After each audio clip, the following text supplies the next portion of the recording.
সৈয়দ মোকাররম বাড়ির একটা আলোচনা শুনতেছিলাম। সেটা হচ্ছে যে, "নিয়ত যার যেমন বরকত তার তেমন।"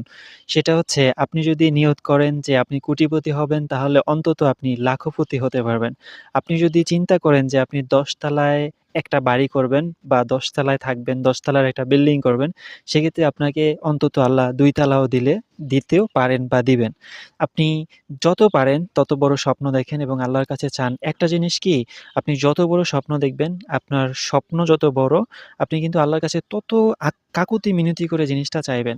আপনার স্বপ্ন যদি হয় আপনি কোটিপতি হবেন, তাহলে আপনার টার্গেট কোটিপতি হওয়া এবং আল্লাহর কাছে আপনি তত বেশি চাইবেন, আল্লাহকে আপনি তত বেশি ডাকবেন। তাহলে স্বপ্ন ছোট দেখা উচিত নয়।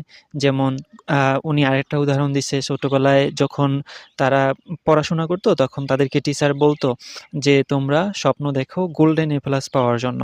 তোমরা যদি গোল্ডেন এ প্লাস নাও পাও তাহলে এ প্লাস তো পাবা, না?